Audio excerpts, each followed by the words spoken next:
आज Doubtnut app download करें। Doubtnut पर अपने सभी गणित, रसायन विज्ञान, भौतिक विज्ञान और जीव विज्ञान के डाउट्स का करो सफाया। बस प्रश्न की फोटो खींचो, एक ही प्रश्न को क्रॉप करो और तुरंत वीडियो सोल्यूशन पाओ। अभी डाउनलोड करें। हेलो दोस्तों, हमारे पास एक प्रश्न है जिसमें पूछा गया है प्रकाश के ध्रुवन से आप क्या समझते हैं और समतल ध्रुवित प्रकाश साधारण प्रकाश से किस प्रकार अलग होती है। तो आइए समझते हैं पहले हम प्रकाश का ध्रुवन क्या होता है और समतल ध्रुवित प्रकाश साधारण प्रकाश से किस प्रकार अलग होती है। तो आइए इस क्षेत्र के माध्यम से हम समझेंगे कि प्रकाश का ध्रुवन होता क्या है और समतल ध्रुवित प्रकाश साधारण प्रकाश से किस प्रकार भिन्न होती है। तो जैसे कि चित्र में हमें अध्रुवित प्रकाश दिखाया गया है और एक ध्रुवित प्रकाश दिखाया गया और एक क्रिस्टल है। तो हम पहले समझते हैं कि ध्रुवित प्रकाश होती क्या है। ध्रुवित प्रकाश यानी कि अध्रुवित प्रकाश होती क्या है। तो अध्रुवित प्रकाश एक प्रकार की विद्युत चुंबकीय तरंगें होती है जिसमें विद्युत क्षेत्र, चुंबकीय क्षेत्र और फोटॉनों के वेग की स्थिति तीनों एक दूसरे के लंबवत होते हैं। तो इस प्रकार के स्थिति यानी इस प्रकार के प्रकाश को हम अध्रुवित प्रकाश कहते हैं। जैसे कि अध्रुवित प्रकाश के कण की अगर स्थिति की हम बात करें तो जैसे कि अध्रुवित प्रकाश के कण हमें चारों दिशाओं में कंपन करते हुए दिख रहे हैं। किसकी दिशा में? तरंग संचरण की दिशा के सापेक्ष में। जैसे कि अध्रुवित प्रकाश के जो कण हैं ये चारों दिशा में हमें कंपन करते हुए दिख रहे हैं।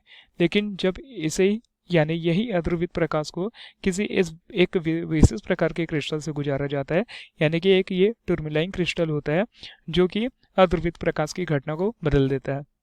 कैसे बदल देता है? जैसे कि इस चित्र में पता चल रहा है, इस क्रिस्टल में खिड़की नुमा आकृति होती है।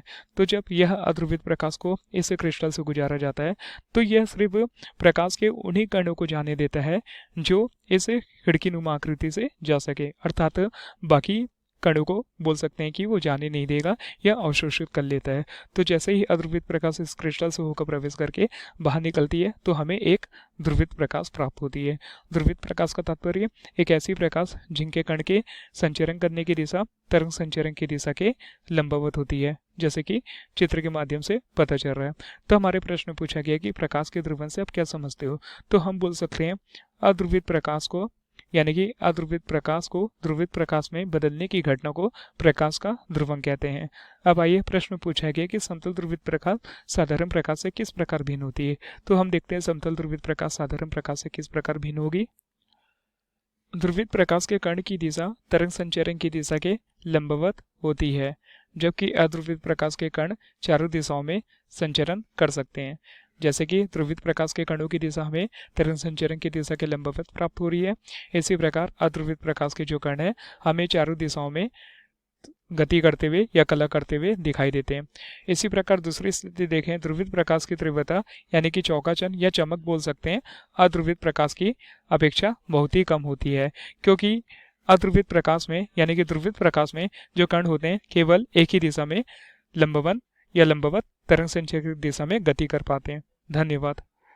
कक्षा 6 से 12वीं से लेकर नीट, IIT, JEE वो एडवांस के लेवल तक 1 करोड़ से ज्यादा छात्रों का भरोसा। आज ही डाउनलोड करें डाउटनेट ऐप या व्हाट्सएप करें अपने सारे डाउट्स 8400 400 400 पर।